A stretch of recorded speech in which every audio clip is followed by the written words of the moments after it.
반갑습니다. 그라제라입니다.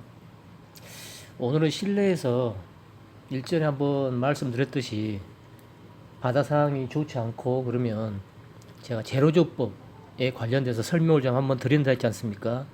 그래서 오늘은 지금 그 시간을 한번 가져볼까 합니다. 채비 설명 드리겠습니다. 채비를 지금 해봤는데요. 원줄 지금 현재는 2호입니다. 원줄 2호에 이게 찌멈춘봉이라고 그러죠. 찌멈춘봉. 찌멈춘봉을 하나 넣고, 자 거기에 제로찌를 하나 들어갑니다. 제로찌. 뭐 지금은 크게 부력이 세일 필요는 없죠. 자중도 그렇게 무겁게 나갈 필요는 없고, 근거리를 노리기 위해서는 뭐 한 20m 이내에는 뭐 한 7g 이내, 6g 이내 뭐 그런 것도 상관없을 것 같습니다. 그냥 지금은 그냥 시인성 좋게 그냥 보이기 위해서 자꾸 조그만 거 하나 넣어놔볼거요. 그 다음에 조수고무를 하나 달았죠. 이게 뭐 부력이 있든 없든 큰 상관은 없습니다. 지금 자기가 낚시를 하면서 자기가 쓰고 있는 그 조수고무의 부력은 알고 해야 되겠죠. 저는 이제 자주 쓰는 게 그 물에 뜨는 조수고무, 부력 없는 거, 이제 이런 거죠. 물에 뜨는 거. 이런 거는 이제 조수고무 자체로는 내려가지 않고 빵가루 무게로서만 천천히 내려가고, 따이면 내려가지 않고 멈추거나 떠오릅니다. 그래서 초보자분들이 편하기 위해서 제가 저걸 추천 한번 했었고, 이거 같은 경우에는 G5의 부력이겠네요. 여기 보면 G5에 조수고무가 다들 나름대로 부력을 갖고 있으니까 채비하실 때 그것도 좀 참고를 하시고. 자, 제가 지금 이 채비는 현재 제일 간단한 겁니다. 그죠? 제로치에 조수고무에 그 다음에 팔자 매듭 직결. 직결도 뭐 전차 매듭부터 해서 수만 가지 수천 가지가 있는데, 낚시꾼들이 주로 쓰는 거는 보통 한 5-6가지인데 전차 매듭을 많이 쓰지 않습니까? 저는 이제 전차 매듭보다는 팔자 매듭을 주로 선호합니다. 매듭 같은 경우에는 간결할수록 강합니다. 그다음 전차 매듭이 뭐 나쁘다는 건 아닌데, 전차 매듭도 하실 때 뭐 3-4회 정도. 그리고 좌우 목줄과 원줄이 같은 횟수로 돌아가야 됩니다. 원줄이 3회면 목줄도 3회. 그렇게 해서 해주고, 어떤 데는 4회고 3회고 하면 바란스가 안 맞죠. 참고하시면 될 것 같고. 자, 여기서 먼저 설명을 한번 드리고 갈 거는, 자, 이 부분입니다. 찌 위에 이게 찌 멈춘봉이 왜 달려 있을까? 자, 제가 설명드릴 것은 저부력 반유동 조법입니다. 지금 이제 장마가 끝나고 이제 본격적으로 이제 시작되면 너나 없이 이제 갯바에 나와서 낚시하실 건데, 전층을 탐색하고 뭐 수심 중하층까지 내려가는 것도 좋지만 지금은 거의 피지 않습니까? 뭐 특정 지역 몇 군데 빼고는 거의 핍니다. 그러면 피는 배경돔을 잡기 위해서는 전층 탐색 전유동보다는 저부력 반유동이 빠르고 편합니다. 잡기도 그렇고요. 그래서 우리 입문자분들은 이 채비를 한번 참고를 해주시면 좋을 것 같아서 지금 이렇게 채비를 한번 해봤습니다. 제가 설명드릴게요. 자, 채비 설명은 제가 드렸고, 자, 제로찌 위에 조수고무. 자, 이 조수고무입니다. 이 조수고무의 역할이 있습니다. 자, 저부력 반유동 조법을 설명하면서 왜 찌 위에 조수고무를 달았을까? 찌 멈춘봉이라 부르죠. 찌 멈춘봉이라 부르겠습니다. 자, 찌 멈춘봉을 다는 이유는, 첫 번째, 면사 매듭과 반달구슬을 없이 대체 상품입니다. 우리가 쉽게 그냥 가지고 다니는 찌 멈춘봉을 찌 위에 면사 매듭과 또 반달구슬을 달아야 반유동이 되지 않습니까? 물론 이쑤시개 같은 거라든지 특별하게 고정시킬 수 있는 걸로 해도 됩니다. 그렇게 해도 되는데, 그런 것보다는 찌 멈춘봉 역할이 훨씬 더 좋습니다. 자, 어떻게 좋냐 그러면, 자, G 뭐 위에 제가 한 5cm 정도를 벌려놨지 않습니까? 자, 이 이유는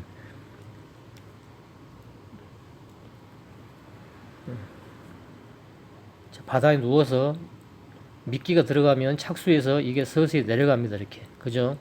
내려가다가 미끼가 따이면 안 내려갑니다. 이 조수고무가 G 위에 그냥 떠 있습니다. 근데 정상적으로 채비가 정렬이 돼 가지고 안착이 되면 이렇게 G 위에 붙습니다. 이렇게. 이해가 되시죠? 이렇게 내려가다가 이렇게 해서 빡 씁니다. 이게 그림상으로는 이러는데 수면에 떠 있는 거 보면 G 위에 예쁘게 탁 이렇게 서 있습니다. 시인성이 그냥 구멍찌 하는 거하고는 틀립니다. 아침에 역광, 낮에, 오후에 해가 정면에서 비쳤을 때 찌가 잘 보이지 않고 편광을 껴도 안 보일 때 많습니다. 자, 그럴 때 뱅에돔이 피는데 미세한 거를 잡자. 그럴 때는 얘가 아주 역할을 잘합니다. 그러겠죠? 찌 바로 위에 한 톱 정도가 나와 있어서 우리 붕어 낚시 하듯이 얘가 쏙 들어갑니다. 예, 그럼 채밀 타면 가져가면 되거든요. 그래서 찌 위에다가 5cm 정도 간격으로 찌 멈춤봉을 넣는 이유는 내려가면서 미끼 따임의 유무도 파악을 할 수 있고, 그 다음에 채비 안착이 되면 찌 위에 붙어서 시인성도 좋게 할 수 있고, 그래서 면사 매듭과 반달 구슬 역할을 대신하는 찌 멈춤봉이 훨씬 더 좋더라 써보니, 요즘에는 잘 안 씁니다만 초창기 뱅에돔을 타작할 때는 이걸로 많이 했습니다. 이 채비로. 자, 찌 넣고 조수고무 달고, 이건 불이 있든 없든 상관없습니다. 자기 개인 취향대로 하시면 되고, 그 다음에 찌 멈춤봉도 뭐 요즘에 다양하지 않습니까? 색깔별로, 크기별로. 가급적이면 뭐 크게 불이익 없이 그냥 편하게 쓸 수 있는 제품들 많이 나오니까 그런 걸 쓰시고, 꼭 여유는 이렇게 두는 게 좋다. 이렇게 바로 붙여도 됩니다. 이렇게 내려서 이렇게 내려서 이렇게 바로 붙여서 바로 고정해도 됩니다. 그럼 이제 이동이 없겠죠.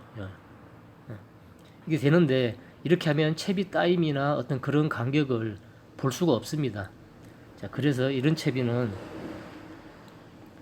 약간 벌려서 이 정도 한 5cm 정도를 벌려서 그런 유격을 둬서 유동 있게 운영하는 게 훨 좋더라. 자, 이해가 되시겠죠? 자, 그럼 이 채비는 여기서 끝나느냐? 그건 아닙니다. 자, 바로 이어서 다른 또 설명 또 드릴게요. 자, 매듭 밑에 이제 바늘 부위입니다. 아까 찌 부분은 설명 제가 드렸죠? 자, 충분히 설명됐을 거라고 보고, 자, 팔자 매듭을 해서 목줄을 쭉 이렇게 달았다 이제 가정을 하면, 여기 지금 목줄이라 가정을 하죠. 뭐 시인성 좋게 하기 위해서 지금 원줄로 했습니다만, 바늘도 지금 감성돔 바늘로 있고요. 자, 바늘 묶는 것은 다들 아실 거고, 저번에 설명들 한번 했듯이 바늘을 묶고 매듭을 안축으로 돌려서 이 텐션 부위의 중심 부위에 줄이 오게 딱 하면 됩니다. 이거는 꼭 잊지 말아야 되고요. 그래야 대물이든 뭐든 빠짐도 덜 할 거고 훨씬 좋습니다. 이제 그건 설명 이제 안 드리겠고, 자, 제가 설명을 드리고자 하는 그 부분은 요즘에 이제 쌍바늘 채비를 많이 하지 않습니까? 그러면 이 채비를 하는 이유는 저부력 반유동이면서 뱅이가 피면서 수심이 뭐 한 3, 4m까지도 가능합니다. 표층부터. 그건 자기가 그 목줄 길이나 맞추면 되지 않습니까? 그 다음에 바늘부터, 여기 바늘부터 이 찌 멈춤봉을 올리면 바늘부터 찌 멈춤봉까지가 전체 수심이 됩니다. 그러겠죠? 만약 예를 들어서 바늘이 내가 목줄을 1m 줬고, 긴 목줄이 1m고, 짧은 게 만약에 한 80이나 90 줬다. 그럼 어차피 긴 게 1m 아닙니까? 그러면 찌 멈춤봉까지가 1m고, 얘를 50cm 뒤로 빼면 1m 50이 될 거고, 2로 빼면 2m로 될 거고, 그러겠죠? 자, 그건 충분히 아실 것 같고, 자, 이동을 할 때도 가급적이면 조수고무를 이탈해서 빼십시오. 이 상태로 처음 제품 좀 빡빡합니다. 그 쭉 손으로 잡아 당겨서 막 올려버리면 올려는 가겠지만 데미지가 펌어 현상이 일어나서 별로 안 좋습니다. 그래서 뭐 힘든 거 끄집어 올리는 것도 그 똑같은 게 그냥 이게 고무 빼면 되지 않습니까? 고무 빼서 그냥 편하게 해서 다시 그 자리에 꼽으면 됩니다. 예, 저는 그걸 더 드리면 될 것 같고. 자, 그 다음에 밑에 채비를 이제 설명을 드리면, 자, 밑에 쌍바늘 채비를 하는 걸 설명을 드리겠습니다. 자, 우리가 팔자 매듭 위에 이렇게 채비를 했다고 가정을 하면, 이게 지금 1m라고 가정을 하면은요. 자, 그 다음에 이걸 매듭을 하면 동그라미를 묶습니다. 이렇게.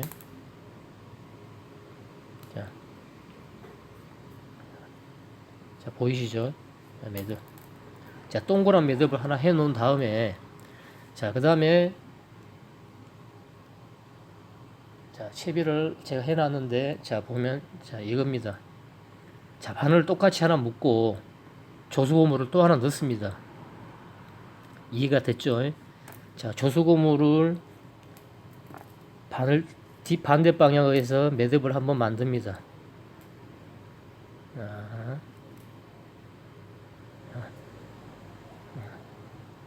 자, 여기 매듭 보이죠? 한번 꼭 묶고 매듭.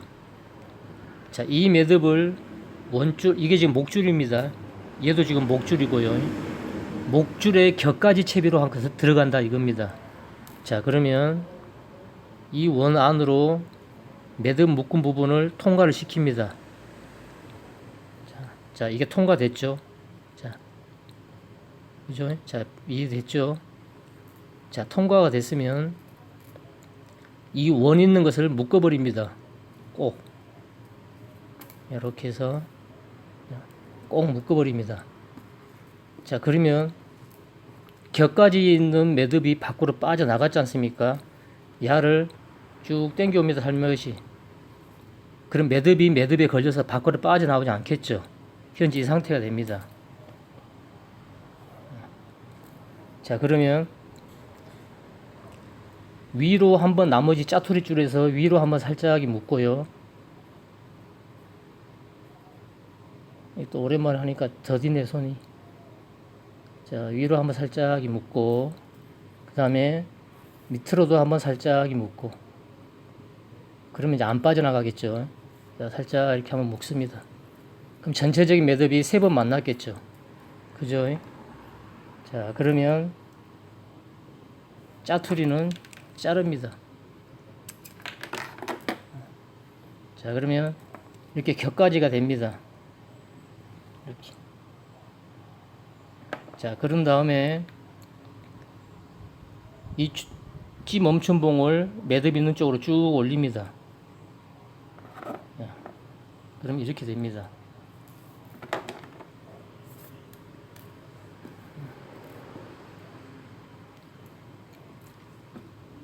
전체 지금 채비는 이렇게 되겠죠. 그죠? 이게 전체 채비입니다. 제로찌에 조수고무 달고 제로찌 위에 찌 멈춤봉 한 5cm 정도를 벌려서 채비를 하고 직결을 한 다음에 목줄을 원 목줄을 하나 달고요. 그 원 목줄에 아까 말한 동그란 반원을 그려 가지고 매듭을 넣고 거기에 이 가지채비 매듭을 하나 만들어서 집어넣은 다음에 묶으면 되거든요. 자, 그 다음에 조수고무를 이렇게 밀어 넣습니다. 그럼 여기서 또 의문이 또 생기죠. 그럼 얘는 뭔지? 얘는 충분히 알아들었지 않습니까? 얘는 반유동하기 위해서 필요한 채비 도구고 면사 매듭과 반달 구슬을 대신할 수 있는 제품이고 시인성도 좋게 할 수 있는 제품이더라. 그 다음에 5cm 간격을 벌어놨기 때문에 내려가면서 채비 따임도 확인할 수 있게끔 했더라. 그 다음에 고기를 들고 드롭봉 할 때도 텐션이 필요하니까 어느 정도의 거리가 필요한 거고. 자, 그러면 얘가 뭘까요? 자, 오늘 제가 이걸 설명하기 위해서 사실은 얘기한 겁니다. 이것도 중요합니다. 예, 중요한데 이것보다 더 중요한 거는 이겁니다. 자, 우리가 근거리 낚시를 할 때 밑밥을 줘도 끝이 없습니다. 그죠? 미끼를 달아서 빵가루를 달아가지고 아무리 이쪽 저쪽을 분리를 해봐도 착수만 들이면 자리돔이고 뭐 1000마리 100마리가 모이지 않습니까? 빵가루 다 따입니다. 자, 그럴 때 쓰는 채비법입니다. 평상시 줬던 쪽에 밑밥을 2주걱을 주고 내가 원하는 임의의 지점에 이 채비를 캐스팅을 합니다. 캐스팅을 하면 그 캐스팅한 지점에는 빵가루를 밑밥을 치면 안 됩니다. 자, 그 대신에 자, 쌍바늘 채비를 해서 쌍바늘을 하실 분들은 똑같이 여기에 미끼를 달면 되고요. 자, 미끼를 2개를 달아서 우리가 쌍바늘 채비를 하지 않습니까? 그럼 이렇게 해서 쌍바늘 채비를 하고 밑밥을 치지 않는 대신에 이 조수고무에다가 경단을 뭉칩니다. 요만큼 크게 약간 풀려나갈 수 있는 그런 밑밥으로 형성돼야 되겠죠. 너무 딱딱하면 그대로 그냥 떡이 돼서 붙어 있을 거고요. 너무 찰져도 붙어 있을 거고, 이때는 물기를 한번 꼭 짜을 수 있는 쪼까 던졌을 때 살살 풀리는 그런 밑밥이 필요합니다. 여기다가 한 주걱을 한 반 주걱 정도면 되겠네요. 반 주걱 정도를 손으로 이렇게 꾹 눌러 해서 여기를 잡고 이렇게 밑밥을 달아가지고 꾹꾹 누르면 될 겁니다. 그러면 어느 정도, 이 정도는 밑밥이 붙어 있습니다. 캐스팅도 안 떨어집니다. 자, 그랬을 때 얘가 채비가 내려간 다음에 채비가 내려가면 밑밥을 치지 않았기 때문에 잡어 따일 여유는 거의 없습니다. 이쪽에 지금 우리가 줬던 쪽에 거의 잡어가 막 거의 다 바글바글 할 거고, 우리가 아닌 쪽에다 이걸 캐스팅 했을 때는 아주 쉽게 안착이 됩니다. 그다음 깊은 수심이 아니기 때문에 채비 정렬만 되면 여기에서 풀려 나갑니다. 그럼 본 뱅에는 여기서 풀려나가는 그 반주걱의 밑밥도 충분합니다. 우리가 그 한 주걱을 주고 저는 파편된 쪽에다가 동조를 시키거든요. 잡어가 많을 때는. 그 미세한 잡어 파편되는 거기도 동조만 되면 무는데 이건 충분하죠. 그래서 이 채비는 쌍바늘 채비도 될순정 반유동 채비도 되고요. 그 다음에 밑밥을 치지 않고 잡어를 분리해서 씨알 큰 걸 잡을 수 있는 그런 채비법도 됩니다. 이 조수고무 역할은 2가지입니다. 첫 번째는 바늘과 바늘이 엉키지 않게끔 최소한 간격을 벌어주는 역할을 첫 번째 하고요. 자, 그러겠죠? 자, 보시면 웬만해서는 잘 안 붙습니다. 자, 그죠? 자, 그 역할을 하고, 2번째는 밑밥을 달아서 밑밥을 치지 않고 여기서 풀려나가게 해서 밑에 있는 바늘 쪽에 동조를 시켜주더라. 얘가. 자, 그 역할입니다. 쌍바늘 채비를 원하실 경우에. 자, 근데 쌍바늘 채비를 나는 원치 않다고 하면 이 격가지 채비를 더 짧게 해도 됩니다. 더 짧게 해서 여기에다가도 밑밥과 여기도 밑밥을 같이 달아도 됩니다. 여기는 미끼고요. 그럼 얘 둘이가 얘를 먹여 살리겠죠. 꼬시겠죠. 예, 그렇게 사용을 해도 됩니다. 근데 지금 제가 설명드린 거는 가지채비를 2개를 달아서 잡어를 최소한 피하고 캐스팅한 쪽에다 밑밥을 주지 않고 여기에 밑밥을 붙여서 여기서 풀려 나가서 이 2개를 유도를 해서 입질을 받게끔 하는 그런 채비법입니다. 자, 설명이 이제 충분히 됐을까요? 자, 이 채비법이죠.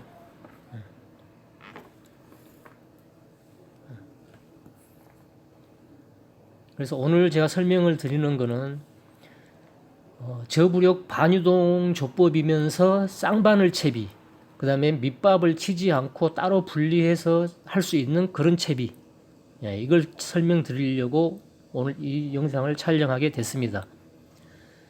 뭐 이해를 안 가신 분들은 제가 없을 것 같은데, 혹시 안 가신다면 뭐 댓글을 주시면, 아니면 전화를 주시거나 문자를 보내주시면 제가 상세하게 다시 안내를 드리겠습니다.